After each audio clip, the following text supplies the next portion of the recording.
I want to do a little recording. I know we spoke about the pelvic clock last week, but I want to talk about it again because if we've got our pelvis like this, I'm going to turn it up because this is the outlet.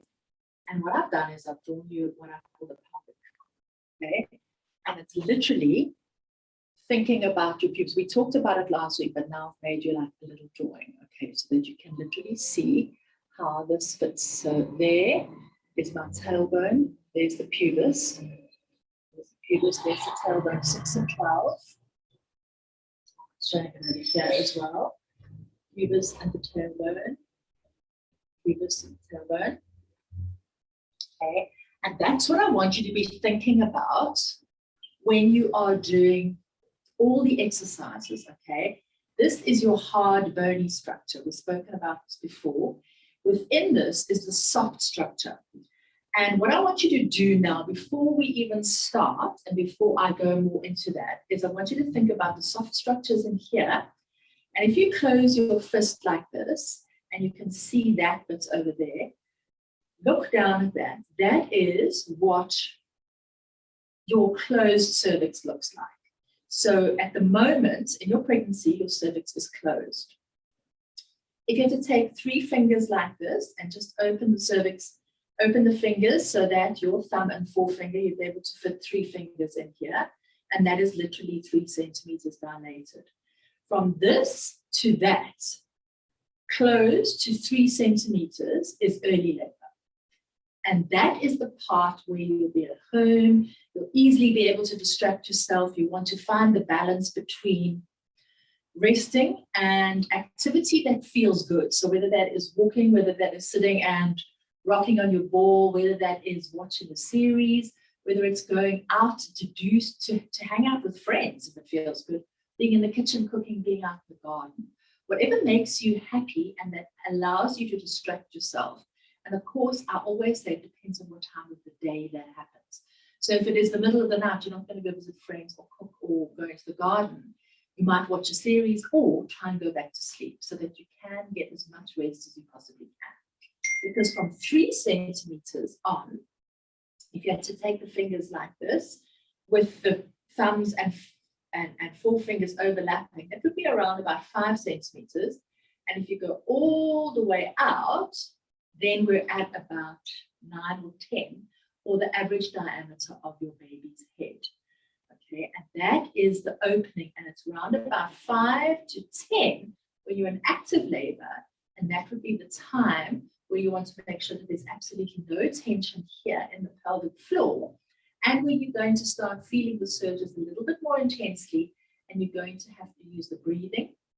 And we're going to use directed breathing today, and we're going to work with directed breathing and with imagining what is happening in the pelvic clock, because we want to make sure that there's absolutely no tension anywhere at all in this entire area over here, because this is the soft structure that baby is passing by, and we don't want there to be any tension there that causes resistance. So your job, besides opening, is releasing resistance to allow opening. The baby's job is to descend and to rotate. But the more you're able to relax and release, the more rhythm there will become. So three R's: relaxation, rhythm, and releasing of resistance. That's actually 4 ways. And releasing of resistance will allow the baby to descend and to rotate. And if there's no tension, then that rotation is so much easier, so that baby can then pass through.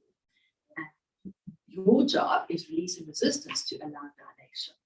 And remember that that is completely out of your control, in that the sensations, the surges, the waves, the contractions, those are 3 names for contractions, surges and waves, are happening as a result of the hormones, as a result of the baby moving down and stimulating those contractions. You don't control them, however, you can influence them.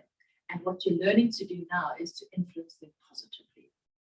Okay, so we're going to learn and practice a little bit of directed breathing. And the easiest way to do that is to place the hands onto the chest And when you breathe in, I want you to feel the expansion of the chest. Feel how that chest expands as you breathe in. As you exhale, allow the chest to collapse. Now direct your breathing into your hands so that you can imagine that expansion be even more. And then directing the breath down and out.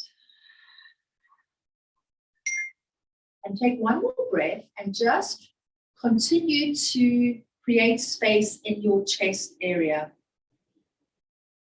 With that inhale and with the exhale, as you release, just imagine creating more space in the chest.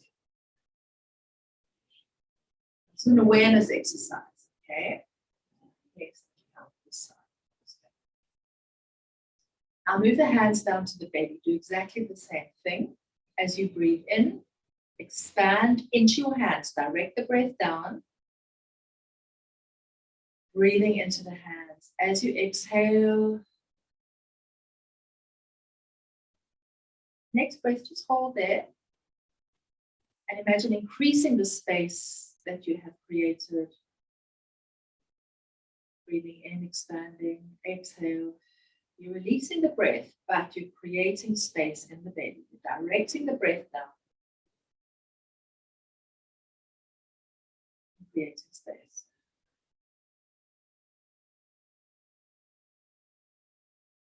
I'm going to move the hands around the body because I want you to see how you can move your awareness to different areas of the body to create space. So just place a hand on one shoulder. Breathe into the shoulder and imagine expanding and creating space here.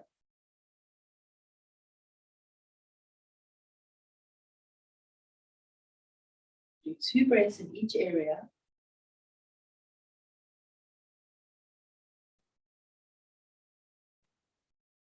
Moving your hand to the other shoulder. Exactly the same thing.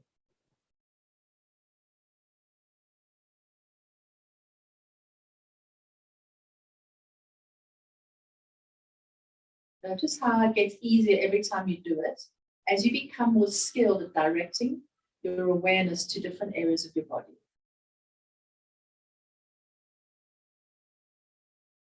We're going to move it down to the thigh now. You can do both thighs or you can do one at a time. I'm going to put both hands on my thigh. Directing my hand in and creating space in my thigh.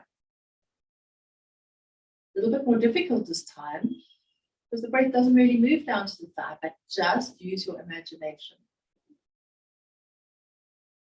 Just imagine you're creating space in the thigh. 2 more breaths here, depending on whether you did both at the same time or separately.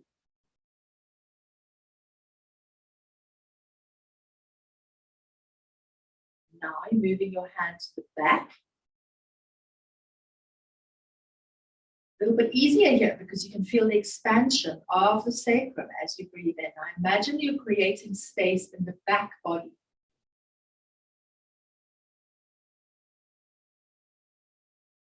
All you're doing is you're using your breath, creating space.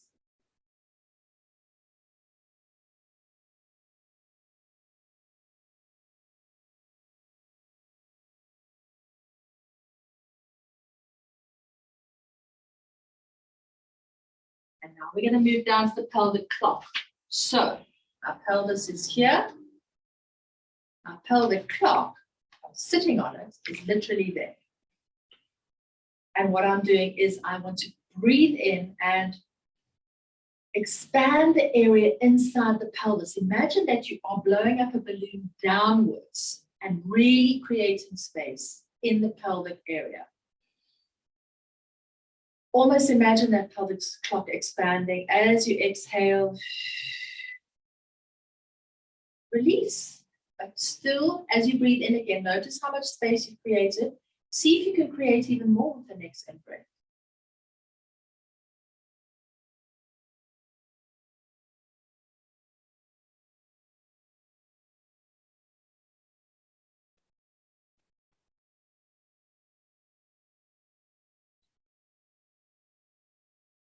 And by now, your whole upper body, pelvic area should be feeling quite expansive and open because you breathed and created space.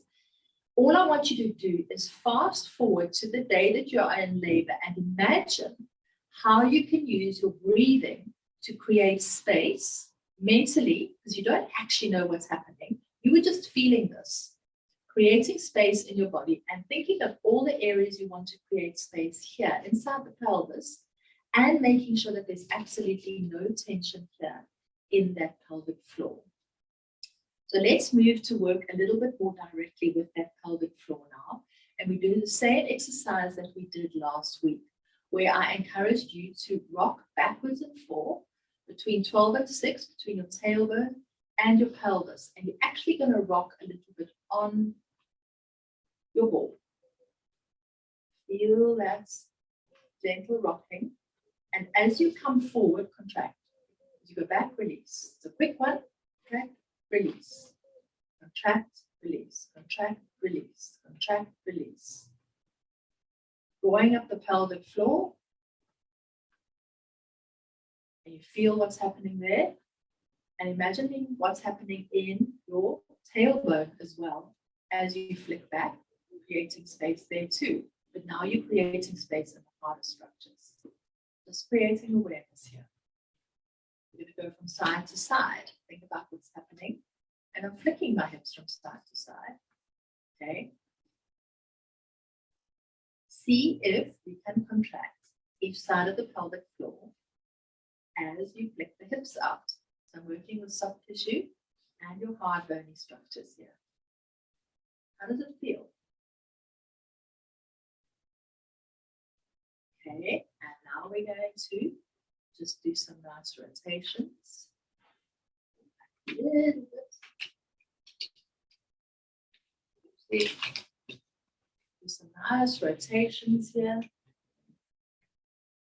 And release. Just releasing as you rotate. And the other way.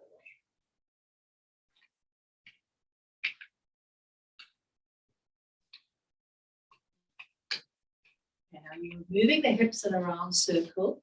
Bring yourself back, just center, completely still.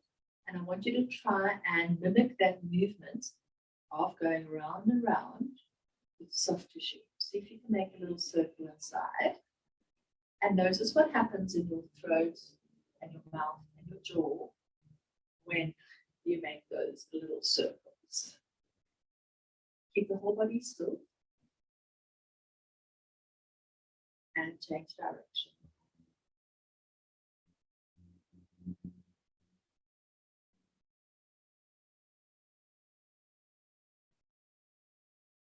Got it? Okay, release completely. Now we're going to do something that's a little bit counterintuitive and something that you wouldn't do in labor. It's to create awareness. I want you to contract the pelvic floor, contract all the abdominal muscles, really bring them up, and now do that nice deep breath in and create space. And as you breathe in, release. It's completely relaxed now. Keep it relaxed. Take a big breath in and continue expanding, creating space here. Even as you exhale, letting go, breathing it out, softening it down. So we've taken it from being completely contracted and up to completely relaxed. We'll do that again. Consciously contracting, bringing everything up, taking a deep breath in, and slowly exhale. Relax it. Big breath in, continue expanding, opening. Exhale, continue expanding more. Completely there. Release that pelvic floor. One more time. Contract consciously. Exhale, release. Inhale, expand. Exhale, release more. And again, inhale, expand even more. Exhale, release even more. Last one, inhale, expand even more. Almost if you're pushing down into the ball, exhale, release even more. So you've got a really good understanding of what is going on in the pelvic floor, how you can work to create awareness. I encourage you to use this little image of the pelvic clock. And for partners, you want to teach them or show them this so that every now and again, if they sense that there's any tension anywhere else in your body, there's probably tension down there. And what they can do is just remind you of the pelvic clock, and mentally, you just kind of go around and see, okay, is there any tension in the front? Is there any tension in the back? Any tension side to side? How can I breathe in and release and create space? Because what's happening inside my body is that it's going from that to that to that to that. It's opening with each breath, with each release, and with each surge. Remember, you're going to be using this awareness along with breathing techniques while your body opens out the cervix to allow your baby